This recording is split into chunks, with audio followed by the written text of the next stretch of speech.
Hello and welcome to YAF Podcast, yet another Final Fantasy podcast. The upcoming episode was recorded before I came up with the name for the podcast, so you're gonna hear some mentions to, I don't know what this podcast is called. Anyways, enjoy. Hello and welcome to a currently unnamed podcast. I am recording this episode prior to setting up anything for the podcast, so I don't know the name of it. But this is a podcast where I go through every single Final Fantasy game, bit by bit, analyze it, deconstruct it, and discuss it in depth as much as possible. I have played a few of the Final Fantasy games, but I've only beaten one, which is the Final Fantasy IV game. That's the only one that I've beaten. It's Final Fantasy IV. I've played a bunch of Final Fantasy VII. I played through the first disc like 6 times, but every single time I had to restart and start over. I played Final Fantasy X for a little bit. I absolutely love that game, and I can't wait to get back into it. And I played a little over halfway through Final Fantasy XIII. So I have a little bit of a history with Final Fantasy. I've always admired the series. I just never really had much time to play the games, or I would play something else. I was a huge fan of other RPGs, just not JRPGs. I feel like those require a certain mood, or maybe a certain type of taste. And I've arrived at a point where I think I can actually play these games. The only other JRPG that I can think of that I've played is Chrono Trigger. Now, that is a game that I beat, and I enjoyed it thoroughly. What a great game. Since it's the same company, I feel like I'll have just as much fun with the Final Fantasy games. I decided to split up each Final Fantasy game, and I'll start from the first one, into several episodes, like a season, depending on like the strategy wiki that tells me how many sections there are. So for example, Final Fantasy 1 has, 10 sections, 10 chapters in the wiki. I don't know if that corresponds to any specific chapters in the games themselves, or if it's just like this wiki. I went ahead and started, and I'll go ahead and cover the first episode here, since I'm already doing an intro, and the first section of Final Fantasy was really easy and really short. So the purpose of this podcast is really to go through these games super in depth and understand them, understand how they evolved over time, what similarities they hold over from one game to the other, and so on. And I feel like having my perspective, like seeing the games new, because I've never played through Final Fantasy 1, 2, or 3, never played 5, 6. I played Final Fantasy 8 for like a total of 20 minutes, right? I feel like having that fresh perspective will be kind of fun. I think it'll be kind of fun. So the first section of Final Fantasy 1, and Final Fantasy 1, as far as I know, is an NES game. It came out some time ago. It came out in 1987. It was the first in the Final Fantasy series, apparently hugely influential.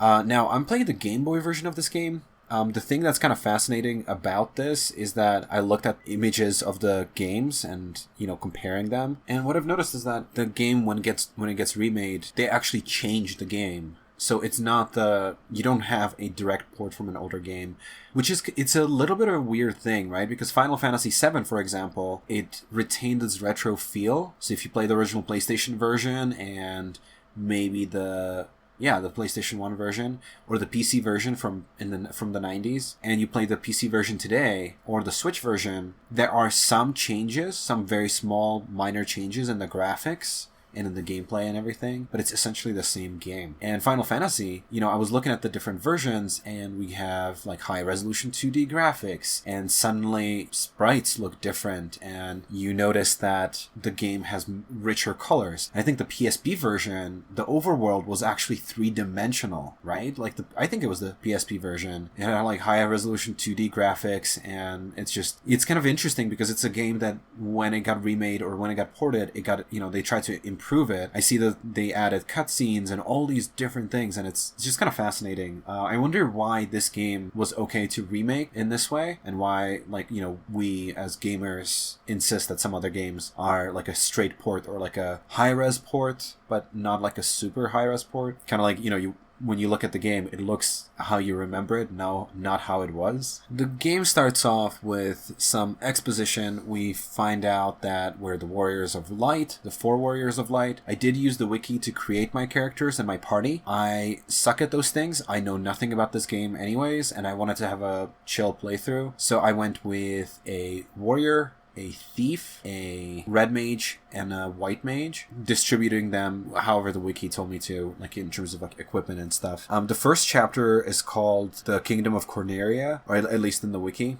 in the walkthrough, and you start out in a castle, and the quick recap is you start in a castle, the king's daughter was kidnapped by like some awesome swords person fighter, and you have to go defeat that person and rescue the princess. And then the king will rebuild a bridge to like a northern area of the map, but he won't do it unless you save the princess. The gameplay is super simple, just like walking around, pressing A on things. I've always hated the starts of these JRPGs from like the NES era because you typically don't have any direction on what to do or where to go. Like Dragon Quest, like the original Dragon Quest, I'm thinking about that game where you're like, all right, well, I gotta accomplish something, and there's so much of the map, you know, what if I stray too far and get killed? What if I don't go far enough? What if I do a part of the quest at a different time than a different part of the quest? Luckily, this first chapter had some awesome guardrails. As you explore, you know, you gotta grind a little bit of the game. I think that was something I was not used to when I first tried to play this game, because I am not used to games requiring you to grind immediately as you start. I'm used to, all right, I gotta go get something, I gotta go do something, I gotta, you know, accomplish this quest at the beginning of the game, and like solid guidance. Whereas here it was kind of like, all right, well, just walk around. So I walked around, was grinding for a little bit. I explored the entire map that was available. And again, guardrails, you can't go anywhere other than the Chaos Shrine, which is your destination. I don't remember if it actually, I think it told you on the bottom of the screen that you're in Chaos Shrine. So there was like no mistaking it.